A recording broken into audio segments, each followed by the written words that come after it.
आज के दिन हम सब लोग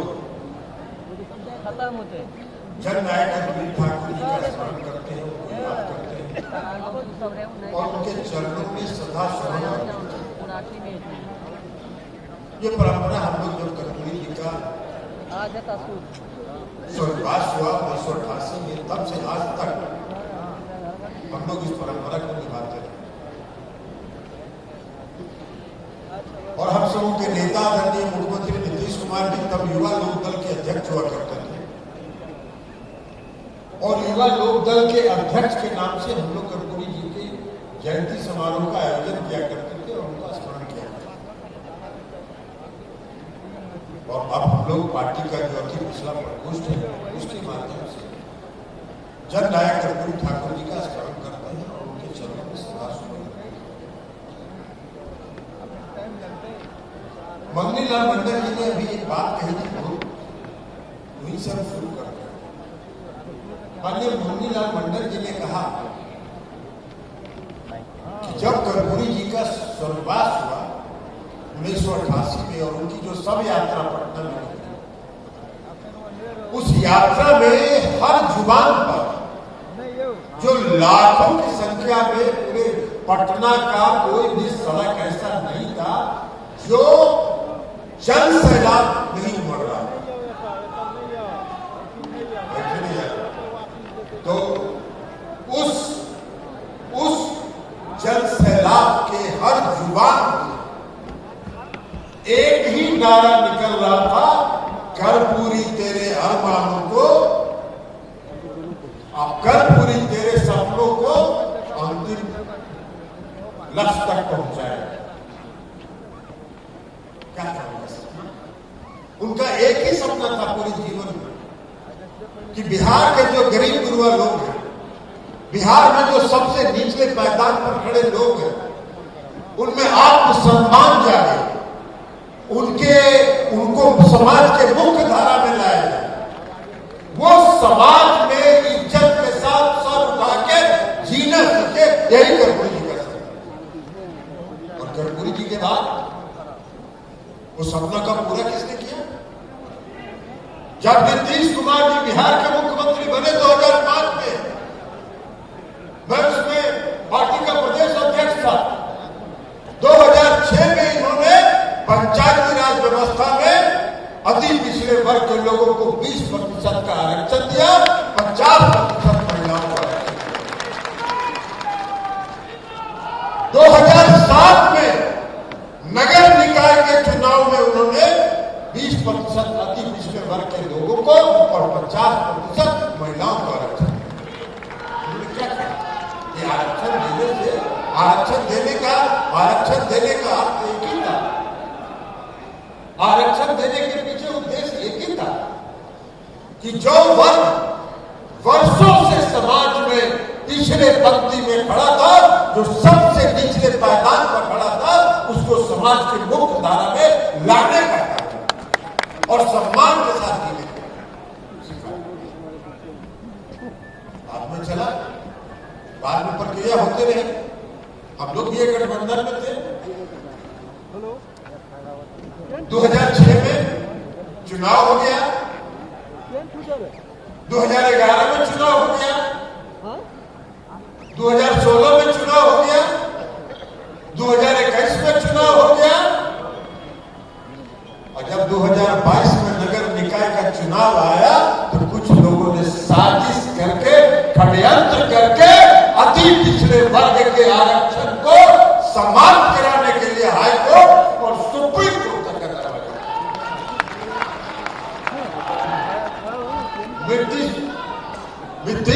मुख्यमंत्री नीतीश कुमार जी की दृढ़ इच्छा शक्ति, दृढ़ संकल्प और जो जननायक कर्पूरी ठाकुर जी का सपना था, उसको पूरा करने का जो इनका संकल्प था, इन्होंने कहा कि चाहे कोई भी हमको करना पड़े व्यवस्था, हम व्यवस्था करेंगे, लेकिन बिहार में बिना आरक्षण के अति पिछड़े वर्ग के आरक्षण के चुनाव नहीं। और निर्धारित समय पर चुनाव हुआ, ऐसा भी नहीं है कि चुनाव बढ़ गया।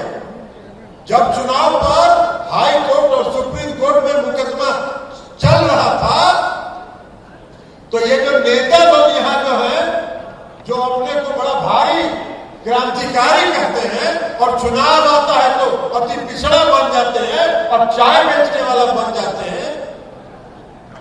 ये सब लोग क्या क्या बोल रहे थे, जरा अखबार याद करके निकालिए पुराना, जरा अखबार पुराना निकाल करके देखिए। ये लोग कह रहे थे कि भाई अब तो चुनाव होगा नहीं, नीतीश कुमार जी ने तो चुनाव होने नहीं दिया, और हम लोग कह रहे थे कि बिहार में तो बिना अति पिछड़ा के आरक्षण के चुनाव होगा नहीं। हम कह रहे थे कि सबका खर्चा हो गया, नॉमिनेशन क्यों कराए, और जब दोबारा जब चुनाव की अधिसूचना जारी हुई तो ये कह रहे थे कि फिर वही कैंडिडेट चुनाव करवा रहे और फिर से नॉमिनेशन कराना चाहिए। उसके बाद सुप्रीम कोर्ट चले गए, जब सुप्रीम कोर्ट से फटकार लगा तब आके शांत। ये इन लोगों की साजिश, ये इन लोगों का षड्यंत्र है। और बिहार के जो पिछड़े वर्ग समाज के जो हमारे साथी हैं, जो हमारे कार्यकर्ता हैं, उनको समझना है और उनको हर घर तक इस संदेश को पहुंचाना है कि केंद्र में जो बैठी सरकार है अति पिछड़ा विरोधी सरकार है, अति पिछड़े के सम्मान के खिलाफ। अभी क्या हुआ, अभी क्या हुआ, जब जातीय जनगणना की बात हो रही थी, जब जनगणना की बात हुई, माननीय मुख्यमंत्री जी ने कहा हम सभी सांसद 11 सांसद यहाँ बैठे हैं, हम सब लोग जाके गृह मंत्री से मिले। संसद में हम लोगों ने इस सवाल को उठाया, माननीय मुख्यमंत्री जी के नेतृत्व में बिहार के सभी दलों का प्रतिनिधि मंडल प्रधानमंत्री से मिला कि जातीय जनगणना कराए, क्योंकि जातीय जनगणना अगर होगी तभी पता चलेगा कि समाज में किस तबके के कितने लोग हैं और तभी उनके प्रति सही न्याय होगा। नहीं किया, नहीं तैयार हुए, नहीं तैयार हुए। और जब बिहार में ये फैसला हो गया तो फिर सुप्रीम कोर्ट में कहीं से न कहीं से पहुंच गया, किसी न किसी को पहुंचा दिया कि भाई इस पर रोक लगाए। फिर अभी सुप्रीम कोर्ट से फटकार लग गई। ये इनका हाल है।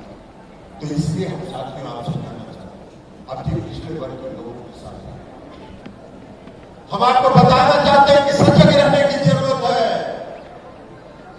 और ठीक कहा था लक्ष्मेश्वर राय जी ने कि सोशल मीडिया पर एक्टिव रहिए।